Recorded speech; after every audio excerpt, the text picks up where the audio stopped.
Welcome everyone to the No Shame Podcast. Welcome back. Welcome back. I'm Fran. And I'm Dan.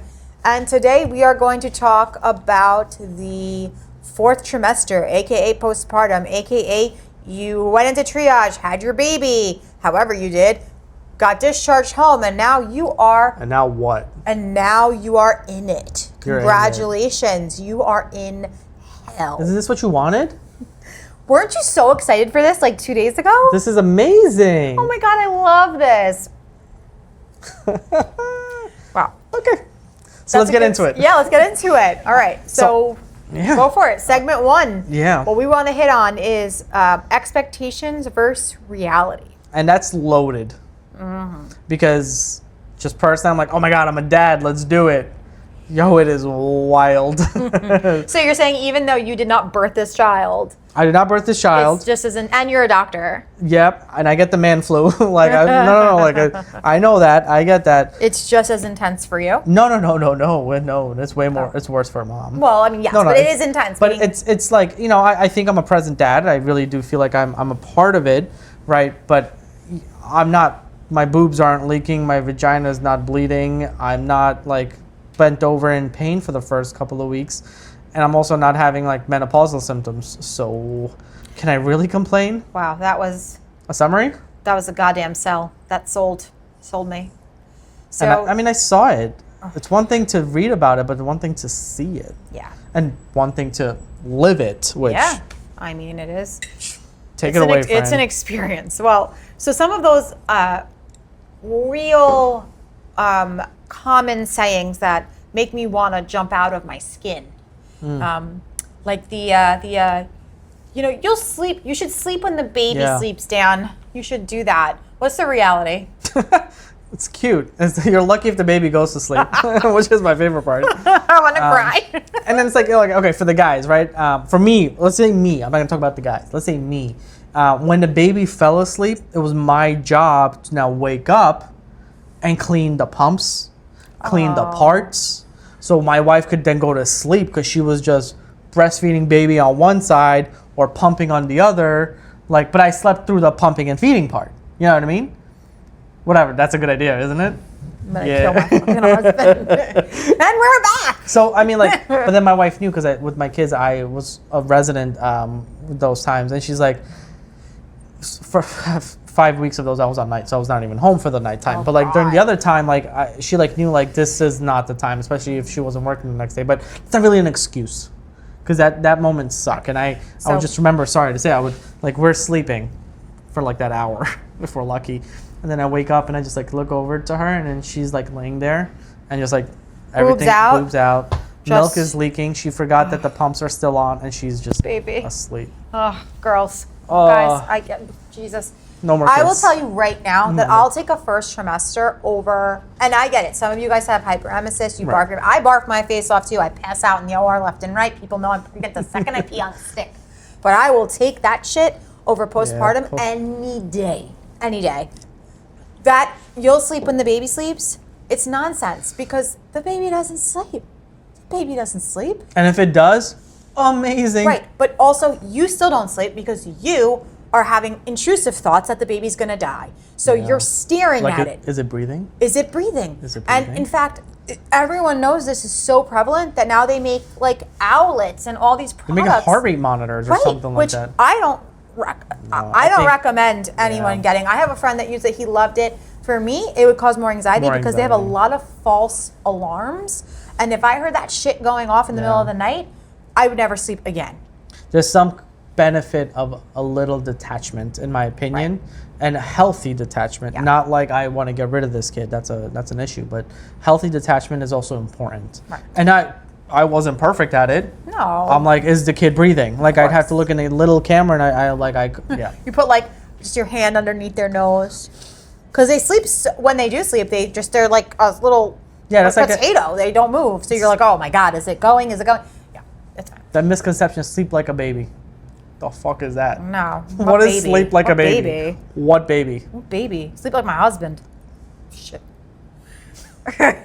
You're right. I'm mad now. It's like when you have a cheating dream. Now I'm angry at him because he didn't do something he didn't know he had to do. Okay. Expectation versus reality. The next one is that you're going to bounce back in 6 weeks. 6 weeks is what the OBs use as the recovery time, right? Especially, we normally recommend, and I'm sure there's variations to this, but for C-sections, you come in at 2 weeks, so we look at your incision, and 6 weeks for your final check, right? Or for a vaginal delivery, if everything is, let's say, normal, you come back in 6 weeks for your final check. Those first 6 weeks, I'm getting phone calls because it's my boobs clogged, I have pain, I have a fever here. I'm like hemorrhaging on the second week. Is that normal? I have brown, I have yellow discharge.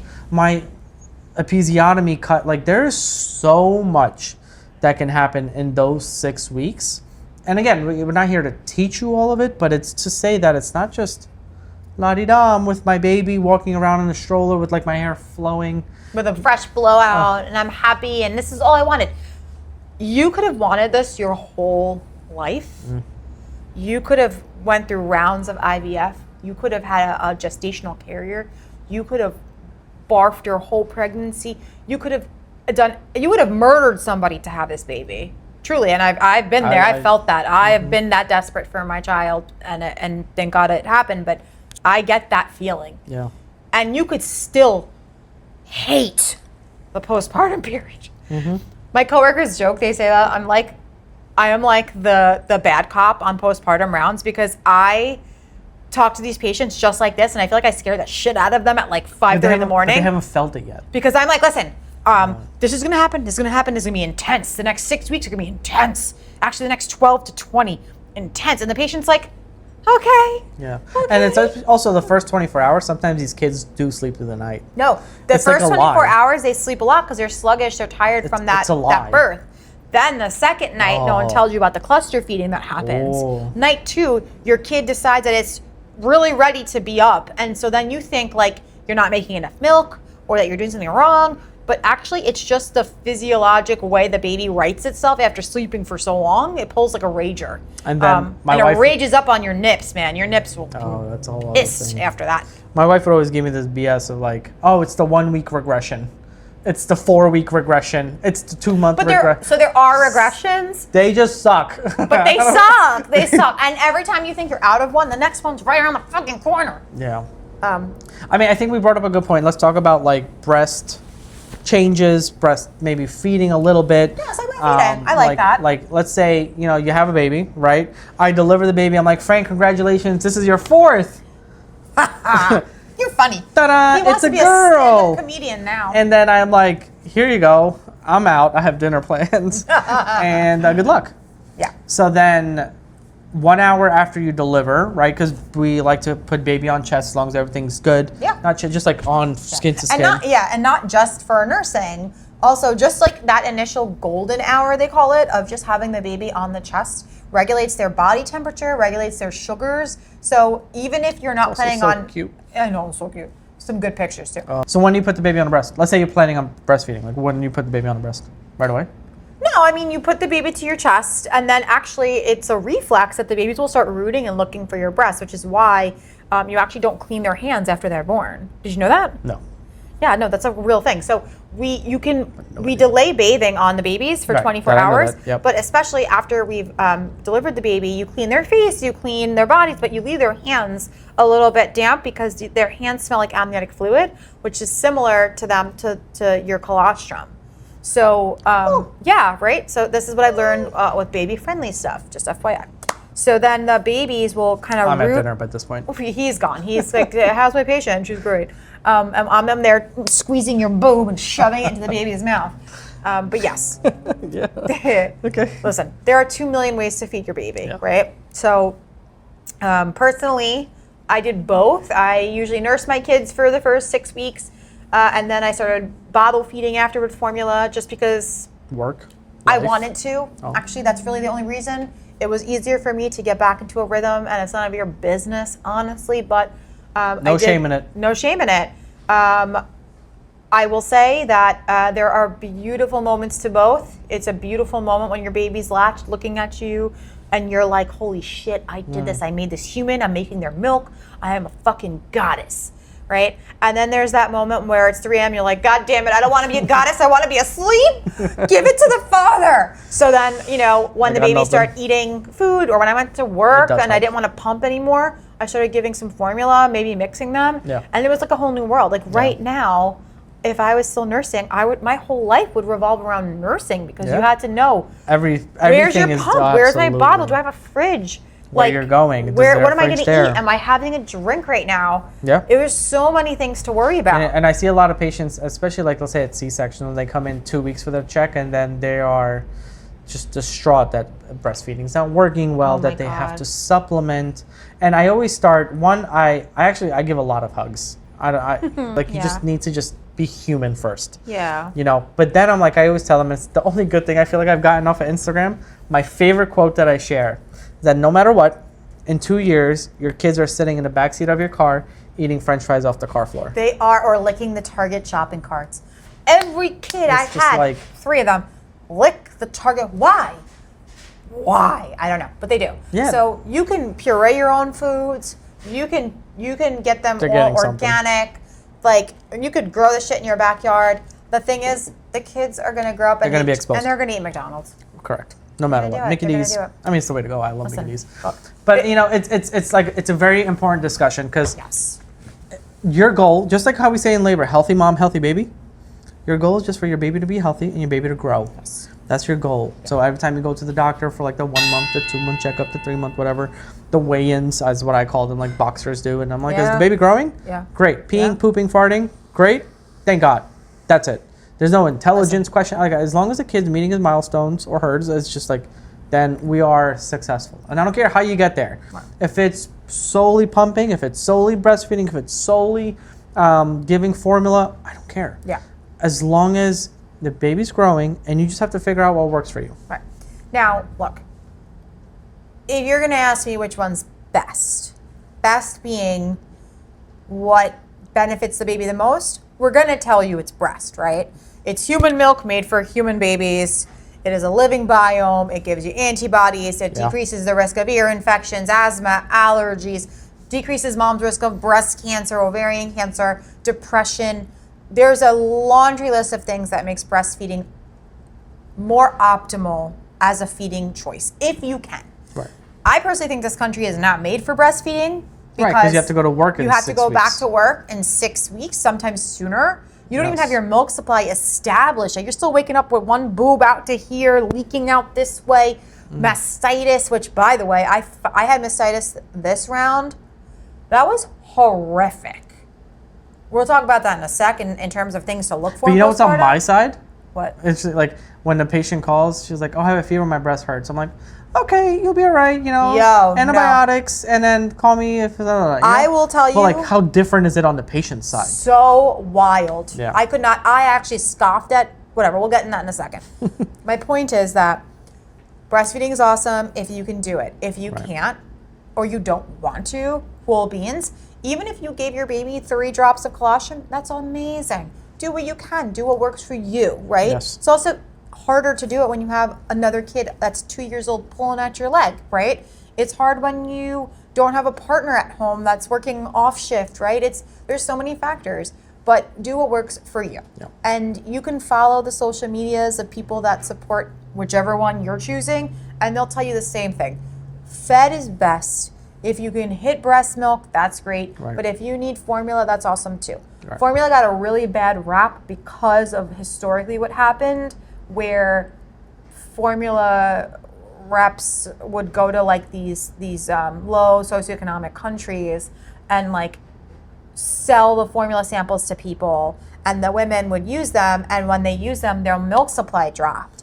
And so their milk supply dropped, and then the formula reps dipped out. We're like, bye, see ya. And now these babies had no milk. Right. And so it was almost like... but it's a balance. Right, it's a balance. Everything at the end of the day is a balance. That is why I think formula got a really bad rep for a while. And if they did that... They should. They deserve to get the bad rep. Well, assuming that it was like actually intentional, then fuck you. Right. But I don't think it was intentional. I think people didn't understand nursing well enough to understand that if you start giving a baby a bottle instead of the boob, you have told the body, hey, my baby's skipping meals. Yeah, I mean, I get it. Business is money driven. I like it's not. Let's call it what it is, right? But they also have other options. Like Right. my family's from a place where formula was a scarcity, and that wasn't an option. And sometimes the women didn't produce enough milk, or there were medical conditions where they can't, and formula would cost an arm and a leg. Formula would be expired, and they would have to rechange the expiration dates, and that's why I got salmonella when I was 3 months old. You got salmonella when you were 3 months And old? I almost died. Thank you to my aunt for saving me and bringing amoxicillin on from another country. Thank you so much.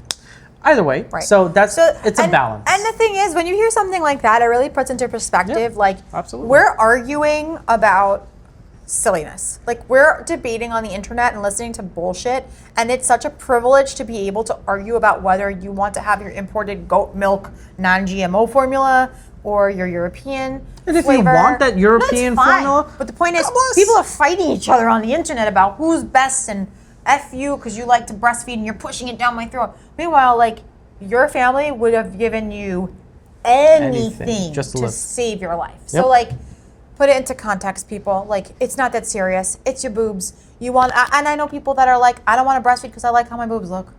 You know what? You're right, girl. They don't look the same after. They don't? No. No, they don't. They don't? They don't. Mine, like, used to be so beautiful. They were so pretty. They were so happy. They were young. My belly didn't look the same either. My God. Anyway, all right. Why don't we use this awkward moment to transition into some rapid fire questions on normal, not normal, call your doctor. Okay. It's like the Hi, it's Dr. Kaitov. Hi, Dr. Kaitov. What's I'm going on? calling because I had a baby a couple weeks ago. Okay. And I How's have the baby doing, first of all? The baby is doing great. It's Sleeping through the night? It is not sleeping through the night. When do you expect that to happen, actually? Because mine's 10 months old and it's still not happening. Oh, I mean, my kids were 9 months, and that only got a 6-hour stretch, and that was sick.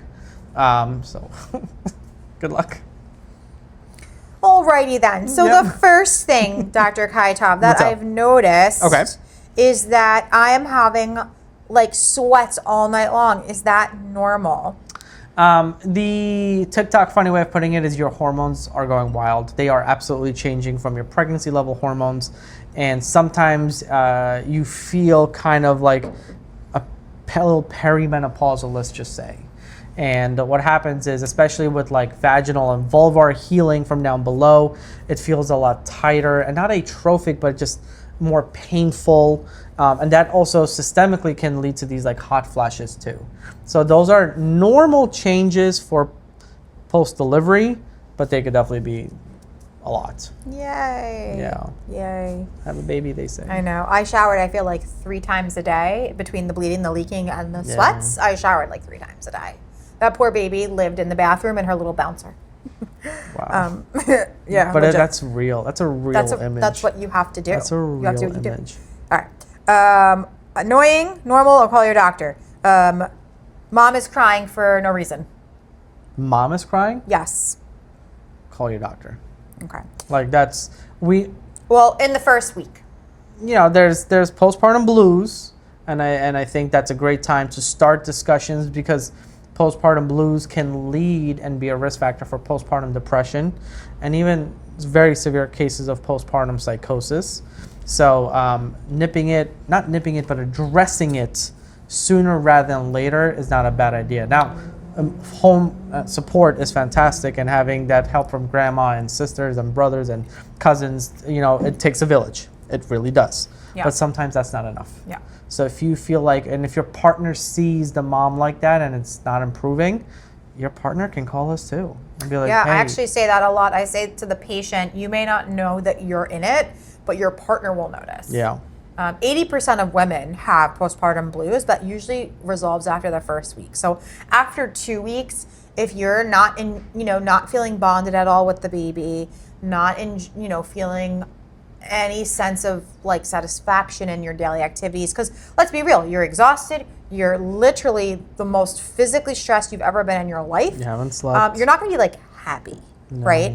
But you shouldn't be saying to yourself like, I regret this. This was a mistake. I hate this baby. I wish I Signs wasn't of here. guilt, signs of Correct. like feeling to I made a hurt mistake. things on yourself, baby. Those are things Red that flags. you need to Yeah, call your have doctor. No shame in the game. And I'll be very honest, like, no shame on this podcast. I had postpartum depression with my first, but no one knew it because I had no history of mental illness at all or You don't depression need or it. anxiety. No. And everyone always was like, oh, Fran's so strong. She doesn't need shit. She doesn't need anybody. And I was like, yeah, I don't. And I remember like crying in the shower when my son was a month old and being like, what did I do? Right. How did I get here? I hate this. And no one figured it out. And at 6 months, I finally started pulling out of this.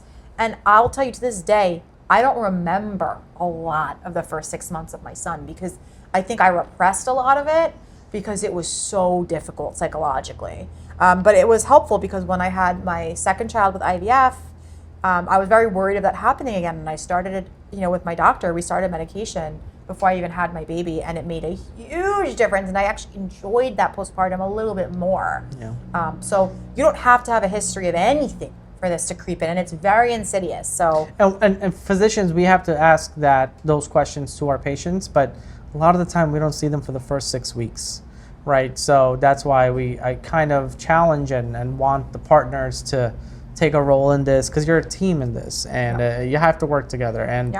And the women are going through it. yeah, They are. And what's wild too? Those intrusive thoughts. Did you guys have that? The intrusive thoughts as a new dad? No. No. Okay, so this is probably still Me. Let's just say me. Yeah. I don't know if others did, but I did not. My God, I can't tell you this time around the intrusive thoughts. I would be like holding my baby at like the edge of the pool, watching my kid swim, and I'd be like, "What if you just tossed her in?" I would never do that. Why would I? And I have to walk away from the pool. Like, I know I'm not gonna, but like, why Right. would my brain just why are try you to like, thinking that? Right, where did it come from? Or like, I'm walking down the stairs with my baby, and I'm like, what if you fell right now with the baby? Like, what? What the fuck? What if you just left me alone? Like, why is my brain doing this?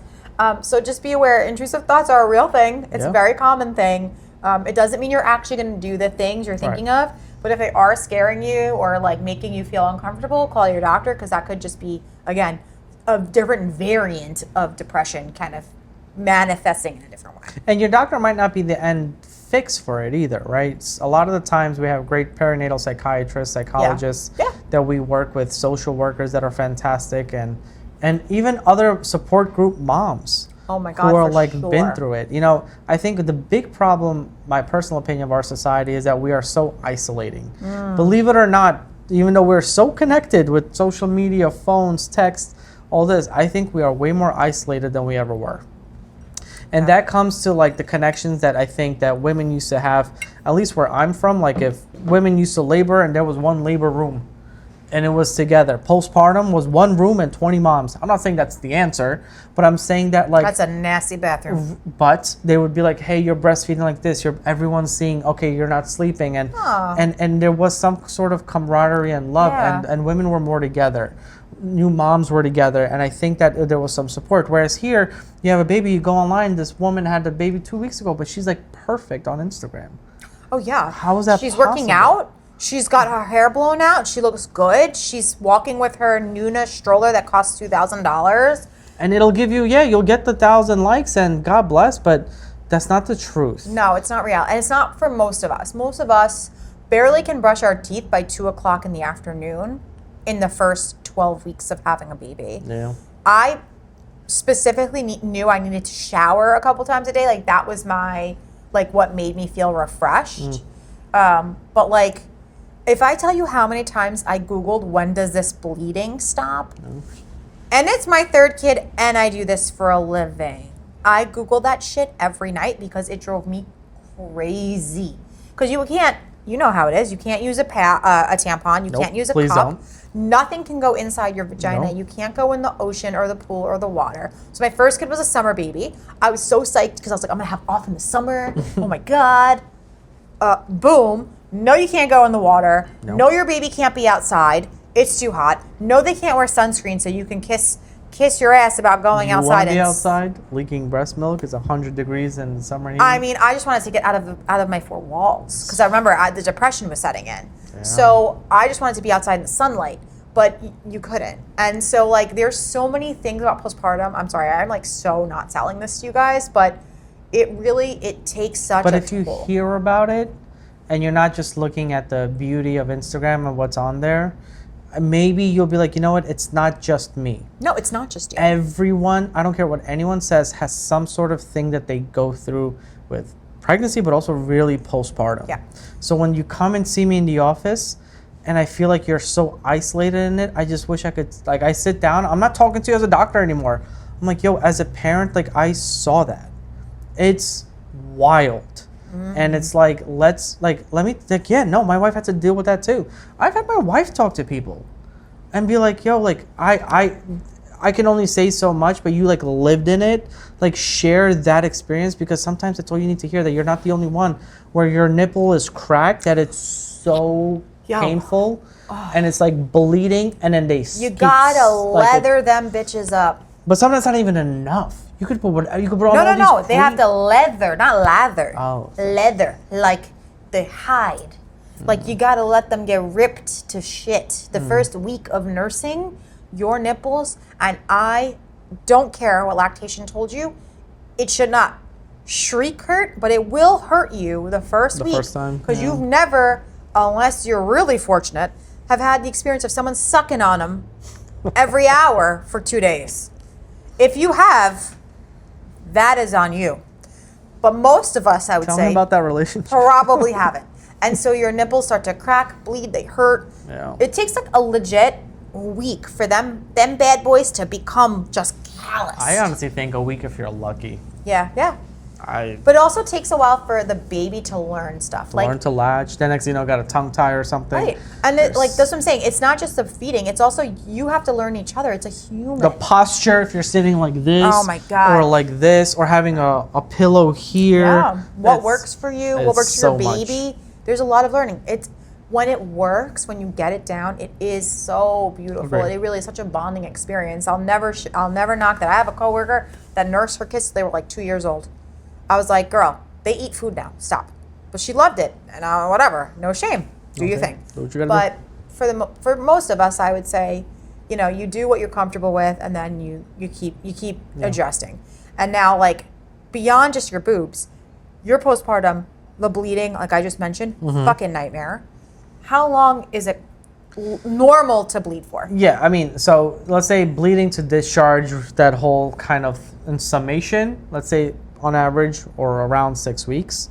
But it doesn't mean you're like hemorrhaging every day for 6 weeks. Like, you need to call us. Right. So let's say I come out, the first 2 weeks are like actually like heavy, mega period, like bleeding, small clots, normal. So if someone calls you and says, I'm passing like not golf ball, let's say like softball or like orange sized clots.